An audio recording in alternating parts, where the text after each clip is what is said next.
Diputado TV. Hoy, resumen de noticias, un repaso de esta semana que se fue. Con vos.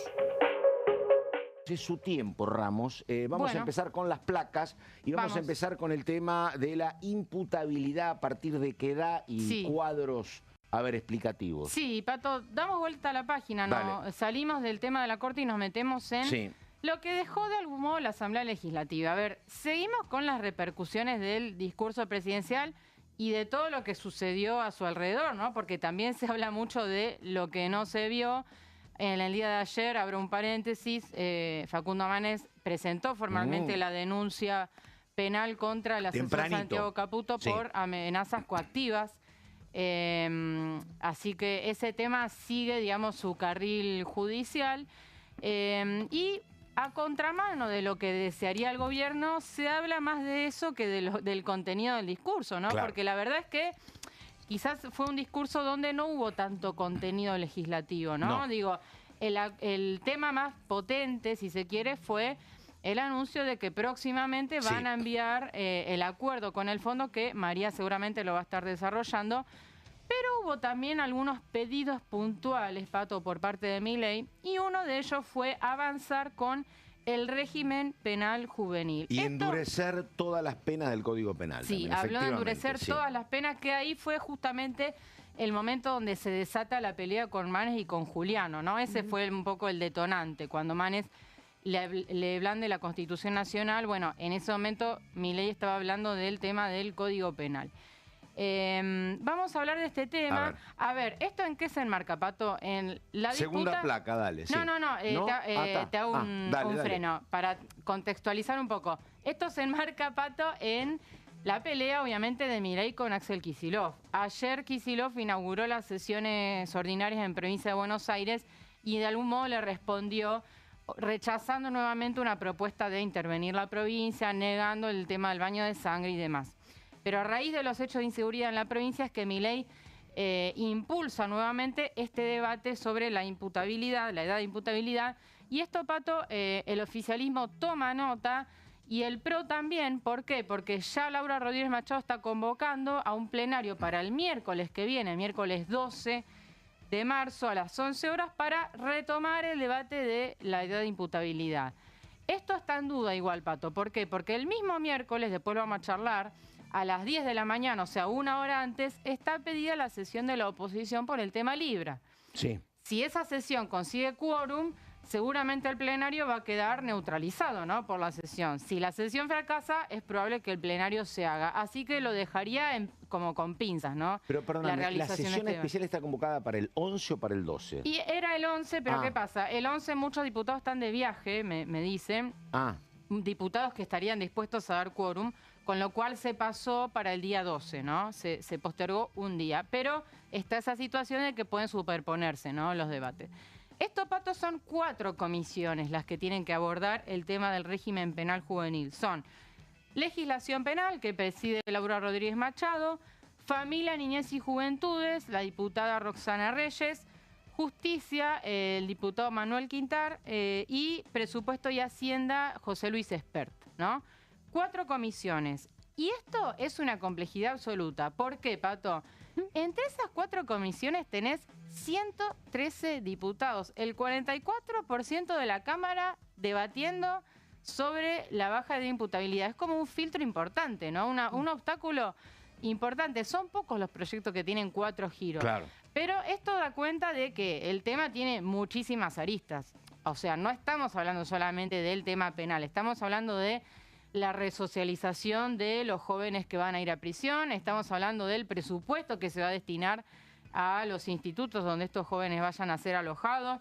Tiene como muchas patas, ¿no?, el debate. Entonces se entiende que se gire a tantas comisiones, pero cuando uno ve el volumen de diputados, un poco se explica la dificultad para llegar a un consenso, ¿no? Caro, una pregunta que no sé si es para ahora o para después, pero digo, yo creo que el oficialismo, con mucho timing, muchísimas veces dice, perfecto, ¿vos qué ley querés? Bueno, de acuerdo, vamos a votar esa ley, pero decime de dónde saco los recursos porque yo plata no tengo. Y nos estamos manejando con el presupuesto del 2023. Digo, acá alguien, experto o alguien, habla someramente de algún número. Porque digo, si no hay plata para nada, la verdad, ¿de dónde vas a obtener recursos para una cuestión que es, pero imperiosa? Si hay un régimen penal juvenil tenés que tener otras cárceles, otra formación, más personal. Y me parece que recursos no están. A ver, o no me dicen de dónde como salen. sabía que me ibas a preguntar eso, porque siempre que hablamos del tema mencionás y está muy bien. Sí.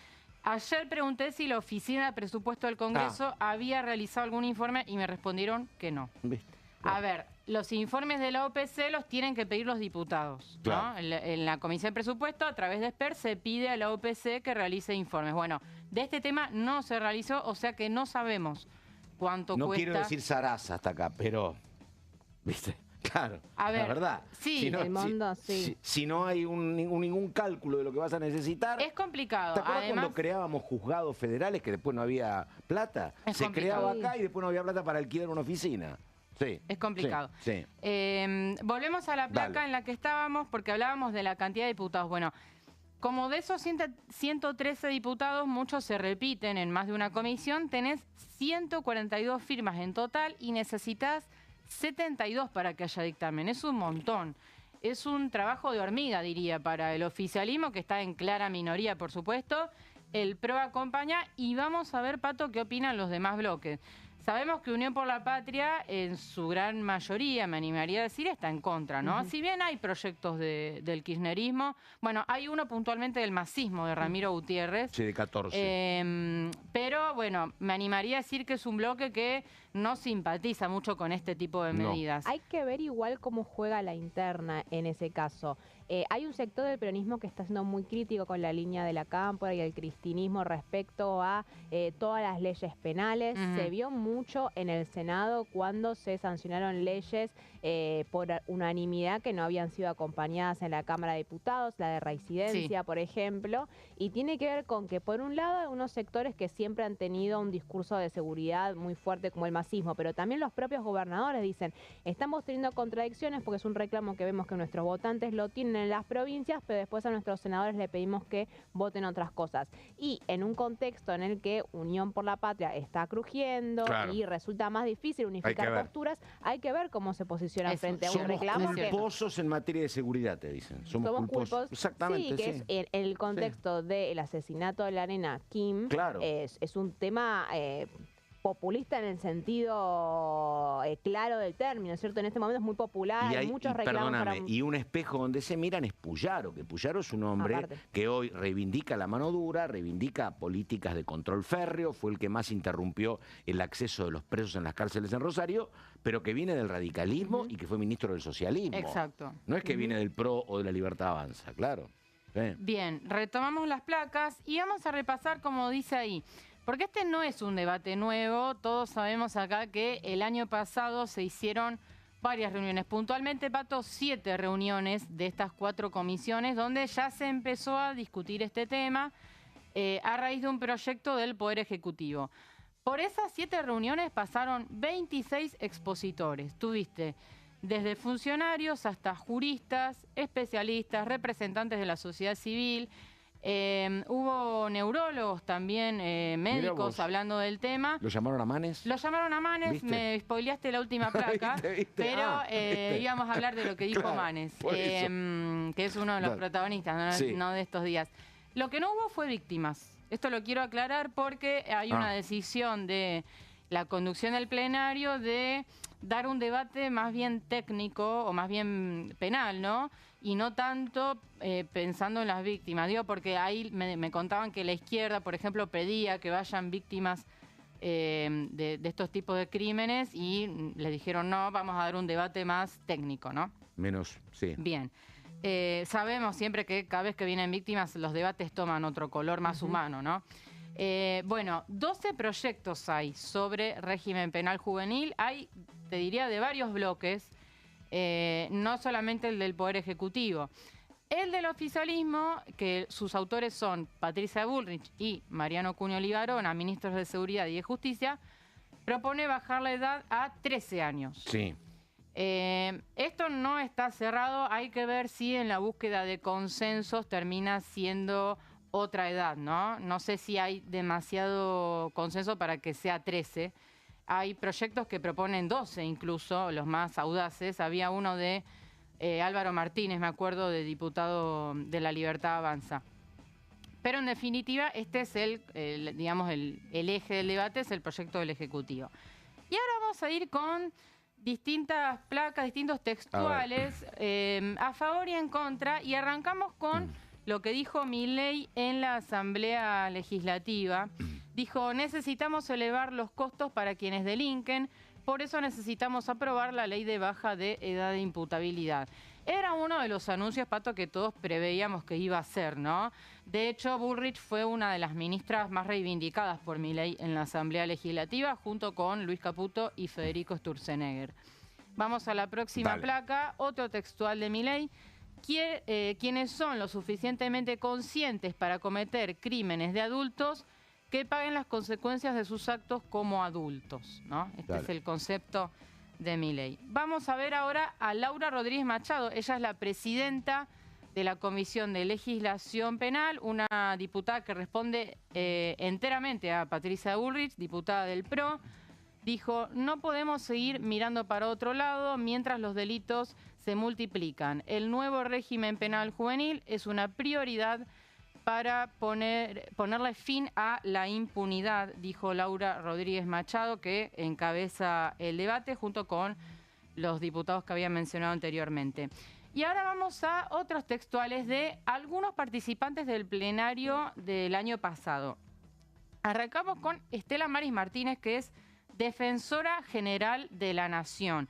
Ella fue una de las voces en contra de bajar la de imputabilidad. Y esto te va a gustar a vos, Pato. Dice, pero por supuesto. Ponemos a los menores en un sistema carcelario desbordado donde hay más de 2.000 presos en las comisarías y un total de 11.933 presos, ¿no? Claro. Es algo que, digamos, forma parte de la discusión, ¿no? El colapso del sistema penitenciario y cómo eso se va a amalgamar con los nuevos jóvenes que ingresen a ese sistema. Sí, y también se están escapando. Acá en la capital tenés 78 fugas de adultos, imagínate, pero bueno. Sí, y a eso sumale el aspecto de muchas veces los penales y las cárceles como escuelas del crimen para los chicos más chicos. Entonces, que vos podés entrar a los 13, 14 años, salís a los 19 con un conocimiento muchísimo más pormenorizado. En todo caso, cuando salís del penal, no salís muy reubicado socialmente para poder trabajar en otra cosa. Entonces, hay que tener una discusión, me parece, un poco más en profundidad de qué es lo que pasa con esos chicos una vez que ingresan al sistema carcelario. Absolutamente. Vamos con otra voz en contra. Y acá una cara más conocida, Marisa Graham, y acá voy a abrir un paréntesis. Marisa Graham es defensora de los niños, niñas y adolescentes, es decir, debería ser una voz clave en este debate. El mandato de Marisa Graham como defensora venció y ella se autoprorrogó ahora, a partir del 1 de marzo se autoprorrogó el mandato. Justamente en el día de hoy se reúne la bicameral del Defensor del Niño para designar autoridades de esa bicameral y empezar con el proceso para ver al nuevo titular de esta defensoría, ¿no? Así que esto tiene total actualidad. Es un tema que el Congreso tiene que resolver porque el cargo estuvo vacante durante muchísimos años hasta la llegada de Graham y quieren evitar que esa vacancia se vuelva a producir. ¿Qué dijo Marisa Graham en el plenario del año pasado? Los índices de criminalidad no bajan bajando la edad de imputabilidad o cortando el eslabón más débil, bajan evitando la reincidencia y la reiterancia. Bueno, se acaba de sancionar justamente una ley en ese sentido. Y vamos con la última, y esto ya lo adelantábamos, Manes. Es interesante porque Manes no habló en calidad... Esto es antes de blandir la Constitución. Antes de blandir la Constitución. Y no habló en calidad de diputado. Me gusta blandir, Lo voy a anotar. Me gusta blandir, dale. Sí, a mí también me gusta. No habló en calidad de diputado, sino en calidad de neurólogo, ¿no? Sí.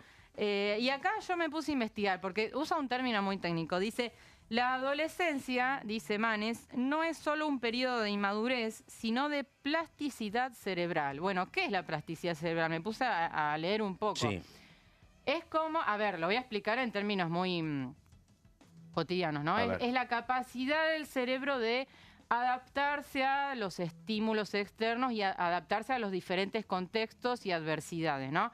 Lo que quiere decir acá un poco es esa etapa de la adolescencia donde uno se siente más vulnerable quizás, ¿no? Esa etapa tan particular de la evolución, ¿no? Entonces, lo que dice es, necesitamos un sistema que no solo castigue, sino que rehabilite de verdad. Acá Manes habló íntegramente como neurólogo. Pero por supuesto. Así que son algunas de las voces, Pato, a favor y en contra de este proyecto. Insistimos, día miércoles a las 11 de la mañana. Vamos a ver si se abre finalmente este debate. La idea de Rodríguez Machado es ya terminar un poco con los expositores y plantear un plan de trabajo para ver cuándo firman dictamen, ¿no? Eso es un poco la idea para el día miércoles. Y ahora Gonzalo nos va a contar cuál es el proyecto que está hace 6 meses esperando ser dictaminado.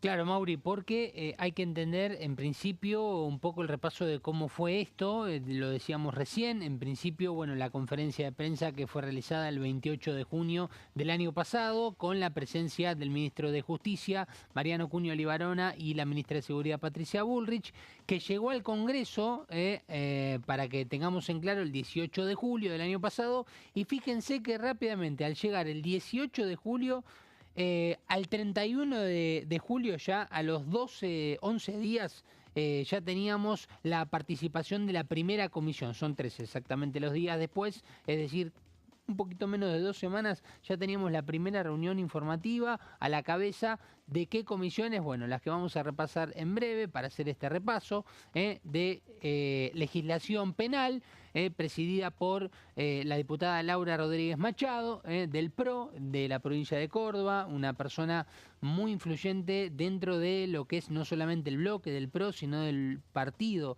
del PRO a nivel nacional, y que ha tenido obviamente su gran participación dentro de la iniciativa, no solamente con sus distintas entrevistas que realizó en medios de comunicación comentando el porqué de esta iniciativa, sino también por el manejo de la misma, que no fue nada fácil, se dio en contextos donde obviamente había muchas expresiones, muchas en contra, y que se genera siempre en este tipo de comisiones el hecho de tener que preguntar, dentro de la pregunta o el tiempo que le dan para preguntar a los diputados, se lo toman también para opinar, alguna cuestión en donde tienen que cortarle la palabra porque si no se extienden mucho y hay invitados. Bueno, no es de fácil tratamiento. Vemos aquí, por ejemplo, también que estuvo presente Justicia, con la presencia de su presidente Manuel Quintar de la Libertad Avanza y representante de la provincia de Jujuy.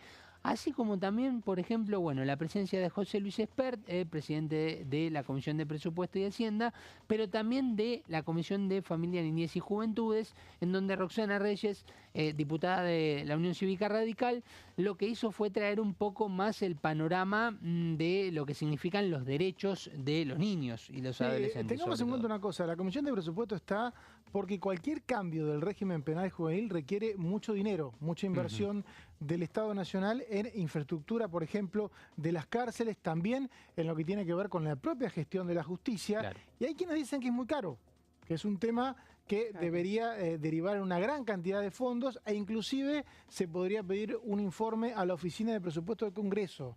Todo esto se debatió el año pasado y después fue un semestre medio complejo donde aparecían y desaparecían temas, y bueno, un poco se perdió en los debates, pero creo que tiene bastantes aristas, ¿no?, esta cuestión. Sí, bueno, por eso, bueno, son 4 comisiones. La propia titular de la Comisión de Legislación Penal, Rodríguez Machado, dijo que está casi la mitad del recinto está participando en comisiones con el tratamiento de este proyecto, porque son 4 comisiones. Dijo, bueno, ni la ley base estuvo tantas comisiones, lo cual es cierto, pero bueno, también fue para simplificar el tratamiento de la ley base. Te simplifica en realidad, te allana el camino para el recinto. Vos con los dictámenes, a partir de tantas comisiones, sabés más o menos lo que puede pasar en el recinto. Cuando es una comisión sola, por ahí una vez hay una mayoría para dictaminar, pero después en el recinto nada prevalece, ¿no?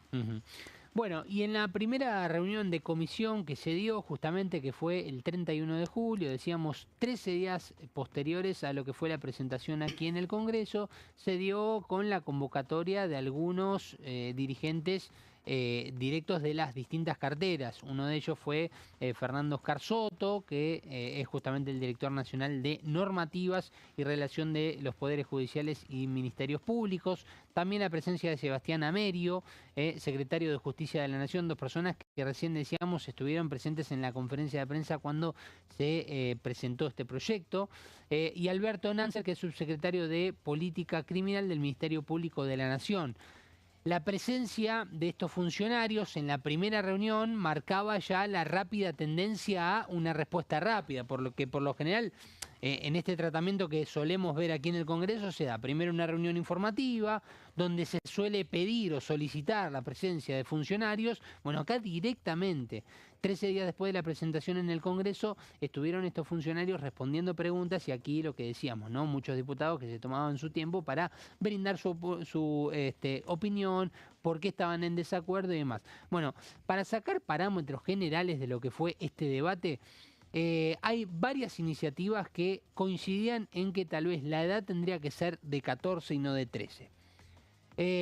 Aquí es donde se marca la primera diferencia. Uno de los referentes y a la cabeza de esto fue justamente el diputado Ramiro Gutiérrez, de la Unión por la Patria, es más del ala del Frente de Renovador. Él tiene un proyecto. Él tiene un proyecto, justamente. El Frente de Renovador presentó un nuevo Código Penal, porque el Código Penal vigente se escribió en 1921 y lo que hubo fue una gran cantidad de cambios, parches y contraparches, y eso lo que hizo el Frente Renovador en su momento es presentar un proyecto para darle cierta coordinación. Hablan de que el código no tiene coherencia en sí, porque se han aumentado delitos, hay otros que han quedado muy bajos, que justamente tiene que ver con los proyectos parciales que hay. Esto no tiene que ver con lo que estamos discutiendo ahora, no tiene que ver con los delitos en sí, que dijo el presidente en la apertura de sesiones que los va a agravar a todos.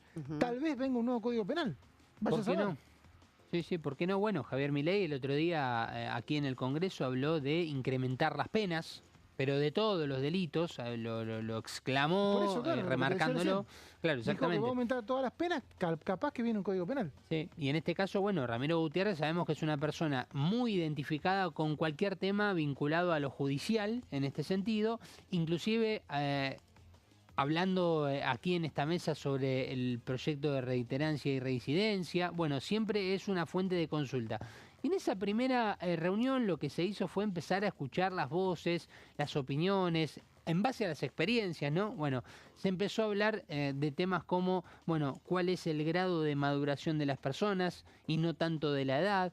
Se habló de, bueno, a qué lugar los estamos llevando a estos jóvenes que delinquen, que cometen un homicidio, que son parte de una banda criminal, que al tener menos de 16 años quedan en libertad y no pueden ser imputados, y aquellos que sí lo pueden ser porque son mayores de 16 pero menores de 18, bueno, ¿a qué lugar se los está llevando? Y por eso se generó el debate, no solamente de la edad de la imputabilidad, porque recordemos que también en el medio está esta cuestión del régimen penal juvenil que existe desde 1980 en la República Argentina. Por eso será más que enriquecedor que se retome este tema el próximo miércoles a partir de las 11 de la mañana. Recordemos, actualmente en la República Argentina la edad de imputabilidad es de 16 años. En países vecinos, en países hermanos, por así decirlo, dentro del continente, en Brasil es de 12, en Uruguay es de 13, en Chile creo, si mal no recuerdo, de 14, es decir, hay edades mucho menores a lo que es en la República Argentina, pero todos tienen un sistema, por así decirlo, de reformatorio, por así decirlo, a partir de esa edad de imputabilidad y siendo menores de 18 años. Ahí estamos. Vamos a un corte. Y no te vayas. Seguimos resumen de noticias con vos.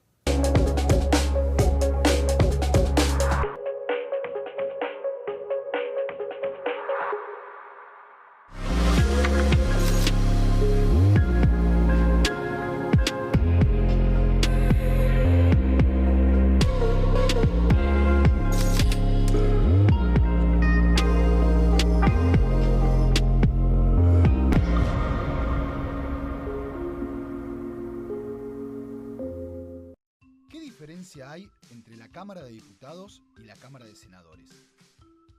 La Cámara de Diputados representa al pueblo de la nación argentina Esto significa que las provincias más grandes y con mayor cantidad de habitantes tienen muchos más diputados que las provincias más pequeñas. La manera de establecer las cantidades es proporcional. La Cámara de Senadores representa a las provincias. Cada provincia envía 3 senadores al Congreso Nacional. El total de senadores es 72, dado que las provincias argentinas son 24. Este es un número fijo. Por ejemplo, la provincia de Buenos Aires cuenta con 70 diputados nacionales y la provincia de Tierra del Fuego con 5. Pero tanto la provincia de Buenos Aires como la de Tierra del Fuego cuentan con 3 representantes cada una en el Senado de la Nación. Cada 2 años, el Congreso Nacional renueva la mitad de sus diputados y 1/3 de sus senadores nacionales.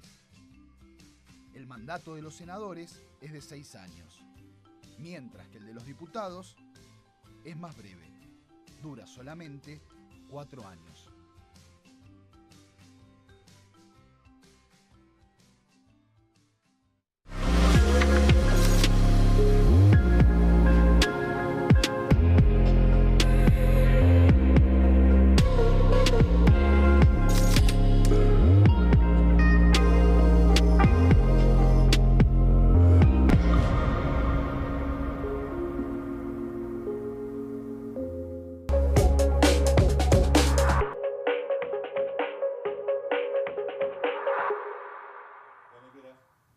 Y aquí estamos. Continuamos con resumen de noticias. Lo mejor de la semana parlamentaria. Aquí estamos. Vamos a repasar lo que decía hace algunos días el diputado Fernando Carvajal. Él es integrante de Democracia para Siempre. Este bloque que conduce Pablo Juliano, y que en estos días obviamente fue noticia porque se llevó la centralidad de la Asamblea Legislativa la discusión entre el asesor presidencial Santiago Caputo y Facundo Manes, que es un poco el líder de este grupo, si bien la presidencia del bloque la lleva adelante Pablo Juliano. Fernando Carvajal se refirió a la fallida constitución de la comisión en el Senado para investigar lo de la estafa Libra. Veremos ahora un fragmento de esa entrevista. Respecto al Senado lo viví con mucha vergüenza, ajena, pero vergüenza en algún punto propio, porque fueron senadores radicales mayoritariamente, particularmente el caso del presidente del bloque, el senador Vicci, que tuvo una actitud que es, lo voy a decir claro para que se entienda, es un acto de corrupción política. ¿Cómo se cobra? No sé, pero que se cobran estas cosas, se cobran, porque es inaceptable que el mismo senador que un día presenta un proyecto de ley sale a hablar por los medios diciendo lo que es una obviedad, que esto tiene que ser investigado, al otro día vote en contra de su propio proyecto y ni siquiera se avenga a dar una explicación. Mientras no se den explicaciones y estas no sean convincentes, yo creo que hay que calificarlo como corrupción política. Reitero, no tengo los elementos para saber si cobran con valijas como Cuadra o cobran con favores políticos o intercambian por obras públicas en la provincia. En cualquier caso, cambiar la transparencia en la gestión pública por algo me parece un acto de falta de ética política que tenemos que repudiar, que nuevamente le ha causado un enorme daño a la credibilidad de las instituciones de la democracia, lo cual es extremadamente grave, y también un daño enorme a la credibilidad de la Unión Cívica Radical, que ya viene bastante vapuleada por todos los actos de transfugismo político que estamos sufriendo en manos de diputados e intendentes, fundamentalmente diputados que se venden en la mesa de saldos y retazos al oficialismo, y que ahora lamentablemente tenemos que soportar esta nueva afrenta a la decencia pública. Así que la verdad es que muy molesto, muy enojado, y esperando que dentro del radicalismo pasen cosas que ponga fin a tanto transfugismo político y a tanta falta de ética pública. Bueno, ahí estaba Fernando Carvajal cuestionando también puertas hacia adentro de la Unión Cívica Radical, ¿no? Sí, una entrevista que le hicimos la semana pasada justamente en contexto de esta información que se había acabado de conocer el mismo día, cuando en el contexto de la sesión decidieron el 20 de febrero pasado no dar los votos desde el radicalismo para que se aprueben los 2/3, los 48 integrantes que se requerían, y así ya habilitar la conformación de esa comisión. Vamos a repasar nuevamente el pedido que hicieron los diputados y las diputadas de los diferentes bloques de la oposición para la sesión de la semana pasada.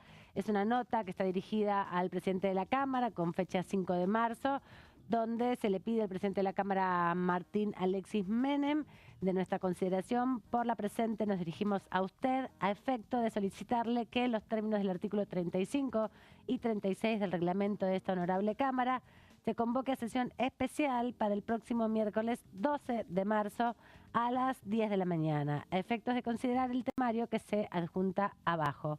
Asimismo, atento a no haber recibido contestación respecto a la solicitud efectuada mediante expediente 7951 del año 2024 y en razón de haber operado la caducidad de los proyectos que lo motivan, le solicitamos deje sin efecto la misma. Esto tiene que ver justamente con el pedido de sesión anterior que se había hecho, ¿no? Tienen la fecha del 24 porque era el periodo de la sesión extraordinarias, digamos, que así habían sido convocadas o no habían terminado hasta el 1 de marzo. El listado de los asuntos a considerar para la sesión solicitada para el miércoles 12 de marzo son 3 proyectos que estaban encabezados por el diputado Pablo Juliano del radicalismo, los vemos ahí, el expediente 92, 98 y 89, que no solo firma Juliano, sino otros diputados de su bloque. Hay otros 3 proyectos a continuación, el 4, 5 y 6, el 96, 94 y 118, que firman diputados del bloque Encuentro Federal. Agos Carreño y López Murphy, que ahora en un ratito contaremos, tiene su propio monobloque, otro el diputado Mazot y otro también de Agos Carreño en Soledad. Y luego aparecen 4 otros proyectos de diputados de diferentes bloques. Con la maravilla de la democracia, cada uno se afiliaba donde creía que sentía y coincidía. Pasó mucho tiempo y pasó de todo. Hoy, ¿quién se quiere afiliar? Contame. Bueno, es una pregunta. Es una pregunta y es un pie para presentar este proyecto que ha presentado Unión por la Patria, que también da como puntapié, un segundo puntapié para abordar otras alternativas también que han sido presentadas el año pasado en este tema que tiene que ver con los partidos políticos y en concreto con la afiliación a los partidos políticos, como vos decías, algo que ha ido ha tenido sus vaivenes en la vida democrática, el tema de la participación partidaria.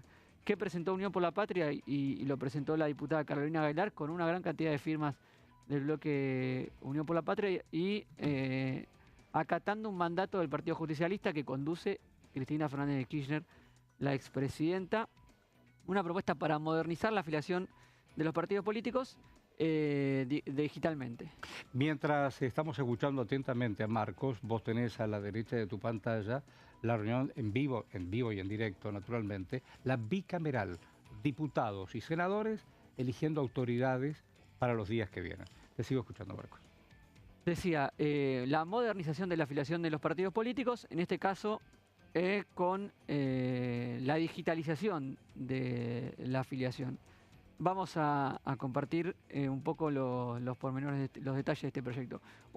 Que busca crear un sistema accesible para aumentar la participación ciudadana a través de la afiliación a los partidos políticos. Se crea una plataforma electrónica, en este caso le pone el nombre de PALIDI, las siglas, es la plataforma electrónica para la afiliación libre y digital, a cargo de la Comisión Nacional Electoral, que va a ser quien diseñe y administre esta plataforma, que lo que busca es que se pueda acceder a la afiliación de los distintos partidos políticos de manera digital.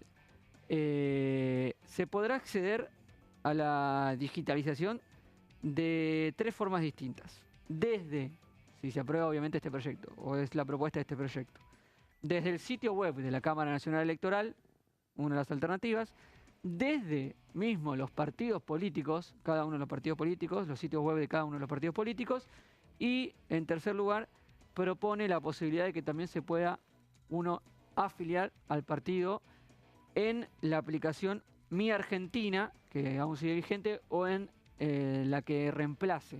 Pero en este caso, sitio web de la Cámara Electoral, sitio web del partido político y también la posibilidad de hacerlo con el celular mediante una app. Esto es un poco bajo el objetivo de aumentar la participación ciudadana, garantizar la transparencia también y garantizar la libre elección de los ciudadanos. Una normativa que lo que hace es modificar la ley orgánica de los partidos políticos 23.298, que es la que rige esta cuestión. Recordemos que hoy hay una exigencia del 0,4% del padrón electoral de afiliados para recibir la personería jurídica, algo que hemos visto mucho en los últimos meses, el último año, de La Libertad Avanza recorriendo distintos distritos, poniendo un stand, yendo a recorrer, por ejemplo, en la Ciudad de Buenos Aires, muchas veces las plazas, para afiliar con un papel la firma de cada uno de los ciudadanos. Todo esto requiere mucha burocracia interna en los partidos políticos para poder conseguir la personería jurídica en cada uno de los distritos. De hecho, poder tener Marcos, participación. la Libertad Avanza tenía un proyecto similar, ¿no? Exactamente, y el último de los puntos que veíamos en las placas es que esto tiene una similitud o tiene un punto de contacto con la propuesta de la Libertad Avanza. Recordemos cuando el gobierno manda la eliminación de las PASO, el proyecto que se votó en extraordinarias y que decantó en la suspensión de las PASO, venía acompañado también de una profunda reforma política que iba también a la cuestión de los partidos políticos, el financiamiento, aumentaba la exigencia del padrón electoral del 0,4 al 0,5 de afiliados, entre otras cuestiones. Hay otro detalle particular que tenía ese proyecto, que los partidos políticos debían superar el 3% en elecciones consecutivas para no perder la personería jurídica.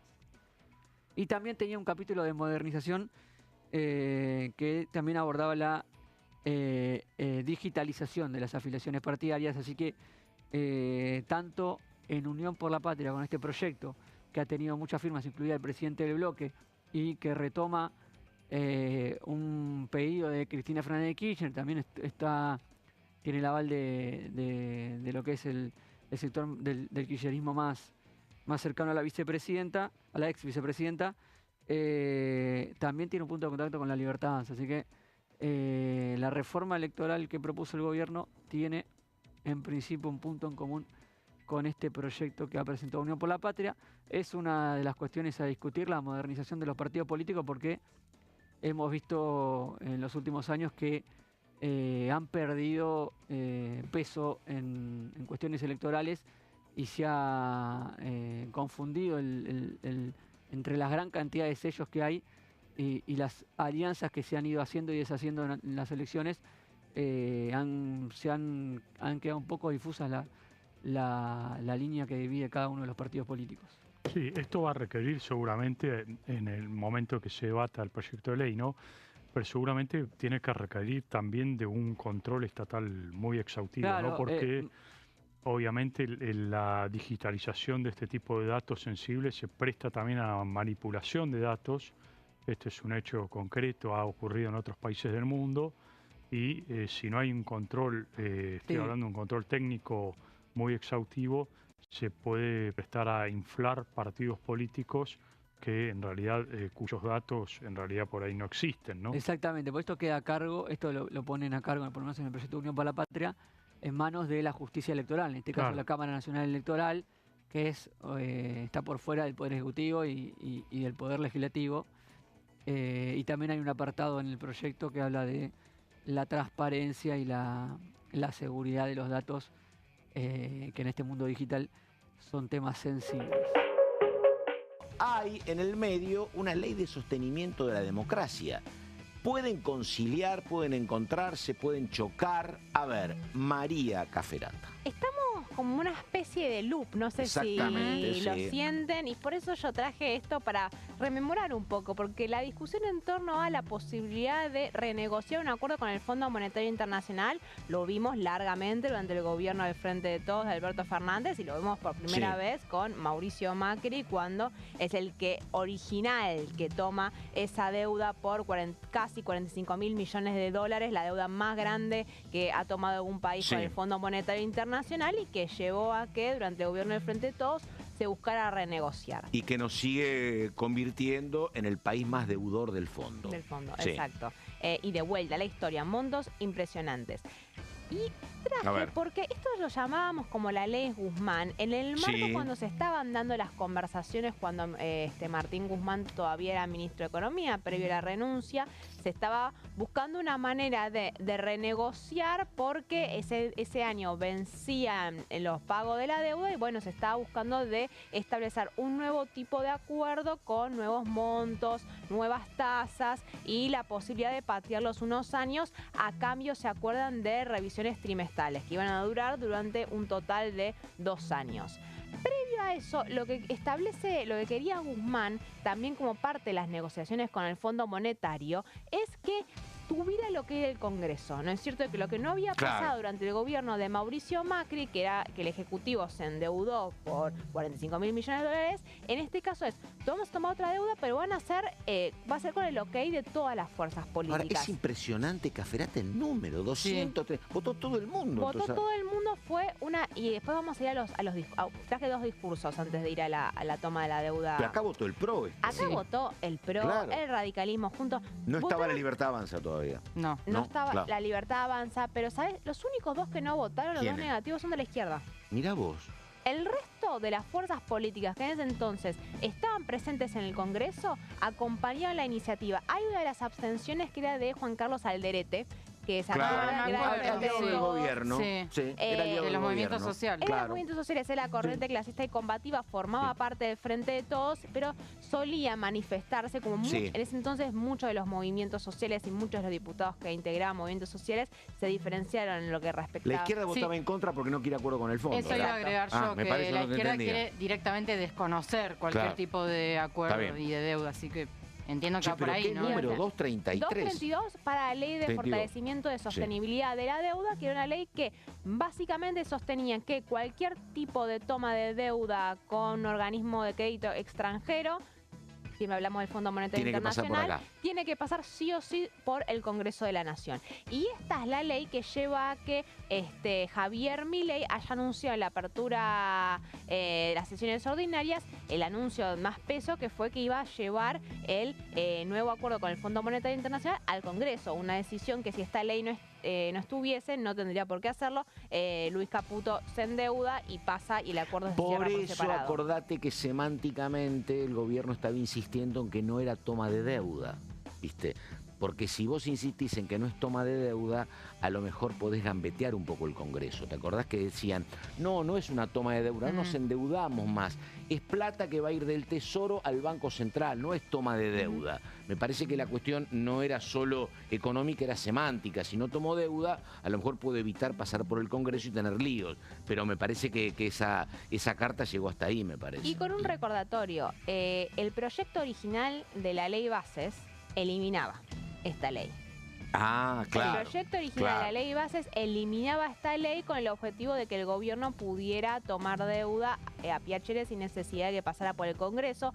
Fue como parte de las negociaciones con el radicalismo y Encuentro Federal. Hacemos Coalición Federal en ese momento, que este artículo se termina cayendo.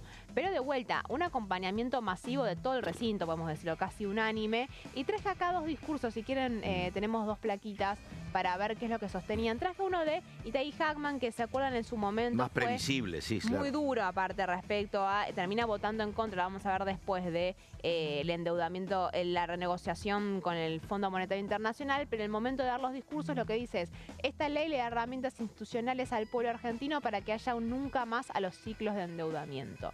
hubo mucha idea del nunca más, no sé si se acuerdan durante ese debate, nunca más el endeudamiento, con la idea de que si esta ley hubiese estado durante el gobierno de Mauricio Macri, hubiese pasado primero por el Congreso y hay que ver si se aprobaba. Es que una de las grandes críticas del acuerdo con el fondo es que no haya pasado por el Congreso. Justamente esto es una reacción a eso. Claro, exactamente. Y hay que prestar atención a la decisión de Javier Milei de no haberla derogado por decreto, no haberla avanzado en su eliminación. Hay ahí claramente un interés del Fondo Monetario Internacional de que si vas a tomar más deuda, que sea con el reconocimiento de otras fuerzas políticas, no solamente la libertad avanza. Y esto que viene ahora es interesantísimo, Café Lata. Luciano Laspina también, vamos a la próxima placa.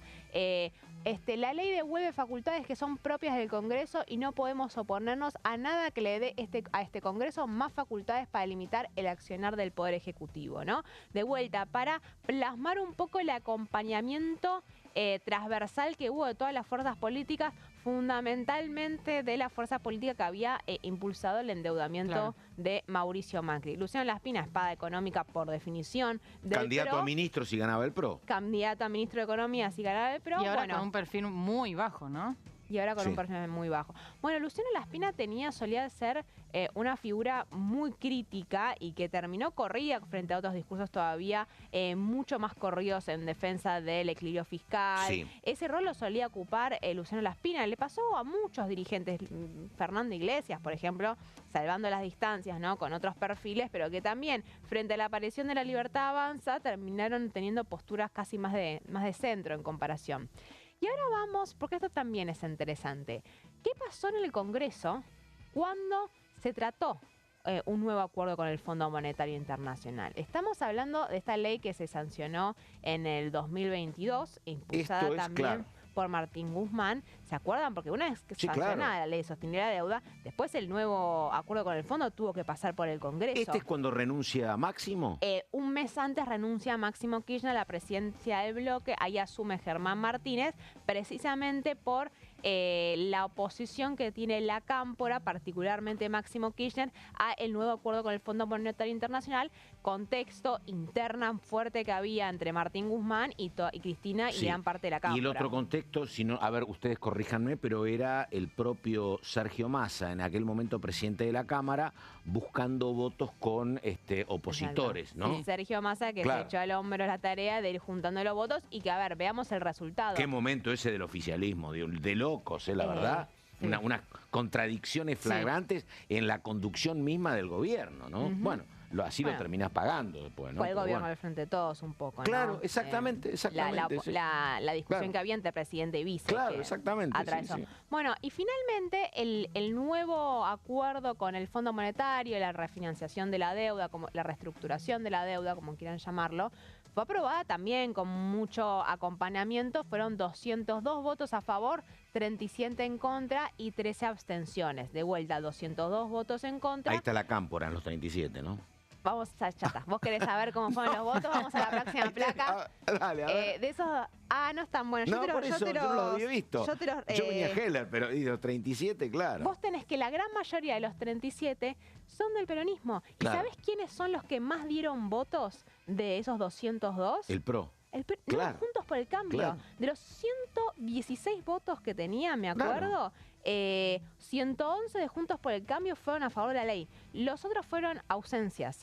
Y lo otro que es curioso, vos tenés dentro de los votos que estaban en contra, tenés la Cámpora. Tenés la izquierda. Y tenés a Javier Milei. Que ahí ya era diputado. Mirá vos. Javier Milei era diputado de la Nación. Yo después traje una parte de su discurso para repasar qué es lo que decía. Para prestar atención, porque ahí Máximo Kirchner, Miriam Bregman y Javier Milei votaron todos en contra de la reestructuración de la deuda, cuando casi todo Juntos por el Cambio votó a favor. Y los gobernadores también. ¿Y por qué es importante hacer hincapié? Porque son los votos que después el gobierno va a necesitar juntar para aprobar la ley. Si vos ya tenés la experiencia de que todos Juntos por el Cambio, los gobernadores, te acompañaron, y la verdad que el número se empieza a acercar y hay una idea, creo que fue la coalición cívica, el día de ayer Elisa Carrió dijo que la coalición cívica iba a acompañar el nuevo acuerdo con el Fondo Monetario Internacional. María, y otra cosa, los gobernadores, sea el momento histórico que sea, son siempre el teorema de Baglini. Son siempre, la verdad, pase que pase, ellos, es lo posible, me tengo que pagar los sueldos y acá está. A ver, si vemos las últimas sesiones, las últimas votaciones, la verdad que los gobernadores han salvado a Milei, ¿cuántas veces? Ya perdí la cuenta. Pero acá estaban salvando al gobierno de Guzmán también y al ministro Guzmán. Claro. Entonces hay ahí una coherencia que se puede argumentar de decir, ustedes nos pidieron una nueva ley con el Fondo Monetario Internacional, se lo puede decir al peronismo. Claro. Porque vamos a hacer una aclaración. Vos decías, Pato, acá hay un planteo que le están cuestionando al gobierno, todavía no hay un acuerdo con el Fondo Monetario Internacional. No, claro, no hay fecha. Creo que habló ayer Adorni diciendo, es en el primer cuatrimestre, queda todavía un mes y medio para abril, efectivamente. Pero hay una crítica porque están habiendo trascendidos de parte de Casa Rosada que sostienen que lo que se va a plantear en el Congreso no va a ser staff level agreement, digamos, no va a ser el nuevo, la letra chica del acuerdo, sino una suerte de cheque en blanco de que se autoriza el Poder Ejecutivo a tomar eso va a traer discusión. Porque vas a votar algo que no sabes el contenido, ¿no? Está bien, pero fue lo que le votaron a Alberto Fernández. Claro. Eso quería traer, porque es importante. Por decisión de la oposición.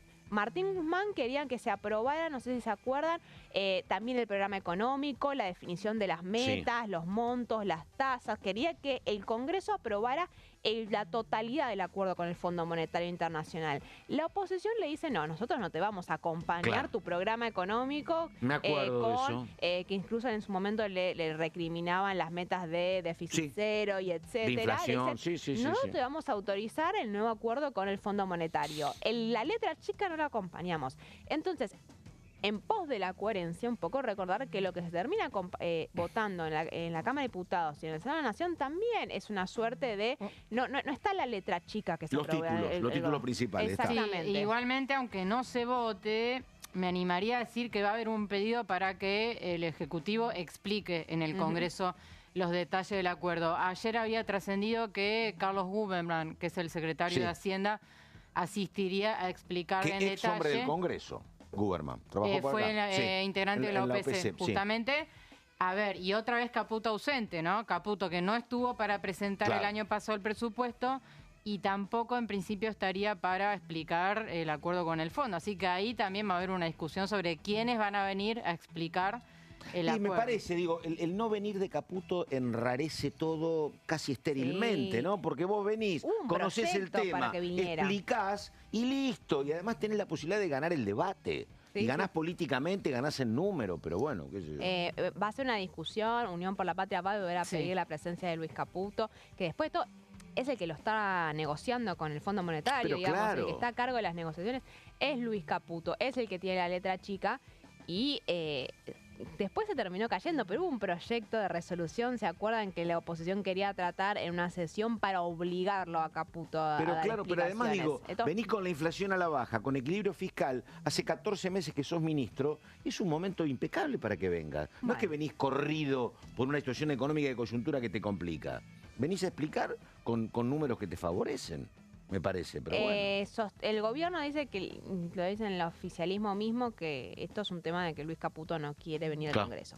Fundamentalmente hay un tema ahí personal que Caputo no quiere venir. Es el síndrome de lo que pasó acá cuando él era ministro de Finanzas, a lo mejor. Sí, cuando fue la bicameral de deuda. Con Gabriela Cerruti. Que no era vocera, era diputada. Sí, no querrá exponerse, pero hay críticas adentro de la propia de la libertad avanza, aflojame. No puede ser que no vaya. Claro, descomprimime. Lo que dicen es claramente, esto es un tema de Caputo, en ese sentido. Pero bueno, y vamos un poquito... A ver. Eso, para hacer hincapié cómo fueron los acompañamientos, es interesante a ver como previa lo que puede ser la conversación acá en el Congreso con el nuevo acuerdo de Javier Milei. Y vamos a algunas frases que se dijeron, si les parece, un poco cuando se volvió a plantear. Esto que vos decías, Pato, acá había una clara contradicción. Vos tenías que la gran parte de los votos en contra fueron del propio oficialismo que en ese entonces estaba impulsando el acuerdo con el Fondo Monetario Internacional. El encargado siempre, porque siempre lo eligen como presidente presidente de la Comisión de Presupuesto, miembro informante, fue entonces Carlos Heller. ¿Qué es lo que sostiene Carlos Heller? Hay un gobierno que por sus principios jamás hubiera recurrido al organismo, pero que recibió una auténtica bomba de tiempo y debió sentarse a negociar. Un orgánico, voto complicado para Heller, porque era un tipo muy cercano a Máximo también. Aparte, sí. Acordate que el impuesto a la riqueza lo habían gestionado Carlos Heller con Máximo, pero acá, bueno, es el presidente de la comisión y es orgánico con Germán Martínez y con el Ejecutivo. Sí, Germán Martínez que hace el debut en esta sesión como presidente del bloque, porque Máximo Kirchner renuncia unas semanas antes, generando en ese entonces, ¿se acuerdan que parecía una crisis, que el gobierno se rompía y se venía abajo a raíz de... Me acuerdo que fue un domingo, un lunes, me acuerdo que tenía un verano fue incluso, me acuerdo, porque muchos estábamos de vacaciones y nos enteramos. Exacto. Y la aprobación fue el 11 de marzo. Mira, la aprobación es el 11 de marzo. Sí. Claro. Bueno. El día que ganó Cámpora en el 73 también, dale. Sí. Eso decía Carlos Heller, miembro informante. Algo que fue repetido entre todos los discursos del peronismo, de nosotros es una duda que no tomamos, no nos hacemos cargo, pero bueno, hay que tener la responsabilidad de encararla. Vamos a ver qué más decía. Paulo Oliveto, no, yo decía, la coalición cívica ya está dando declaraciones de que va a acompañarnos, entonces Paulo Oliveto integraba Juntos por el Cambio, dice, hoy estamos evitando un colapso, pero la crisis continúa, no existe un plan económico, en línea de lo que eran las críticas en ese entonces de muchos de los que acompañaron. Bueno, nunca la coalición cívica tuvo plan económico, nunca tampoco, ¿no? Venga el gobierno que venga, no hay nunca plan económico, la verdad. Bueno, porque nunca asumieron la presidencia de la Nación, ¿querés decir? No, pero digo, para que tengan más adeptos deberían decir, esta es mi línea económica alguna vez, decir, yo voy por acá, voy por allá. Bueno, uno podría decir que fue la de Juntos por el Cambio, pasa que no sé si ellos querrían decir que la de Mauricio Macri fue su línea económica. Razón, habría que preguntarles. Por eso, bueno. Vamos a ver nuevas frases. Ah, mira, acá, Sandro Nieri, también Juntos por el Cambio, radical de Mendoza, ¿no? ¿Qué dice? Es innegable que el peor de los mundos era el default. El programa económico es de exclusiva competencia del gobierno, ¿no? Esta idea de nosotros votamos la reestructuración, la letra chica la manejan ustedes, el programa lo manejan ustedes, y lo traje porque Nieri también es como la espina, pero en el mundo del radicalismo, una espada económica más bien de índole ortodoxa. Ex ministro de Economía de Mendoza. Ex ministro de Economía y que, bueno, de vuelta, con un perfil ideológico muy distinto a el del peronismo en materia económica, también acompañando. Y para cerrar, traje de Javier Milei, dando su discurso también cuando decide rechazar. Está bueno reflotar este discurso, Decide rechazar. ¿Qué es lo que dice Javier Milei para explicar su voto en contra del acuerdo con el Fondo Monetario Internacional? Milei, entonces diputado de La Libertad Avanza, dice, hay un grupo que en aras de la responsabilidad dice que hay que acompañar esta aberración y que el ajuste lo paga el sector privado. Mientras tanto, la joda de la política sigue. Bueno, hay que ver cómo, ya sabemos cómo es este mundo, vamos a ver cómo van a ser las chicanas cuando el propio Javier Milei sea el que pida responsabilidad de la oposición, como ya hizo, para que se acompañe una ley cuando él, siendo diputado, no así lo hizo. El argumento que él tenía era la discusión con el programa económico del gobierno del Frente de Todos, ¿no? Esa crítica de no van a sostener una senda fiscal razonable, sino que van a seguir gastando, entonces yo no voy a firmar este nuevo acuerdo con el Fondo Monetario Internacional. Pero bueno, recordando que cuando fue diputado, el presidente de la Nación no acompañó la nueva toma de deuda. Y en el medio de toda esta muy linda historia y explicación, hay un tema que yo no sé si se va a plantear o no en la discusión cuando llegue el nuevo acuerdo con el fondo, que es algo que, por ejemplo, Claudio Loser, que es un argentino que fue clave en el Fondo Monetario, que ahora está retirado, pero ayer lo planteaba. El tema es, cuando te dé la plata el fondo, ¿qué te va a decir, por ejemplo, del cepo? Lo que decía Loser es, va a ser difícil que te digan toma la plata y que no te digan nada del cepo. Y el cepo es un tema muy complicado, que también para el lado del gobierno, ¿no? Sí. Digo, recibo la plata, ¿y cómo hago para salir del cepo? Es muy complicado. Es casi una política de Estado. Hubo cepo con Cristina, cepo con Macri y cepo con Milei, ¿no? Y bueno, es un tema ahora. Es un poco uno de los núcleos de la discusión que está habiendo ahora con el fondo. Y el tipo de cambio. Porque el cepo, al igual que los salarios, es un poco la ancla inflacionaria que tiene este gobierno, que es lo que puede mostrar de cara a las elecciones, que es la reducción clara que hubo respecto a la inflación. que es el control de cambios, y es por otro lado también los salarios que han ido corriendo detrás. Control de cambios y el tipo de cambio, por eso la indignación de Javier Milei ante algún pedido de sectores mediáticos y empresarios de devaluar. Sí. Entonces es un tema... El presidente ha dicho, y lo repite cada vez que pueda, que dice que él no va a devaluar. Hay que ver si el Fondo Monetario le concede al menos hasta las elecciones que no devalúa. Digamos que la especulación es esa, o después las elecciones es otra discusión, pero al menos hasta las elecciones no devaluar y después analizarlo. Pero el presidente ha sido muy claro, no va a devaluar. Ahí nos estamos reencontrando en Diputado TV, en resumen de noticias. Gracias.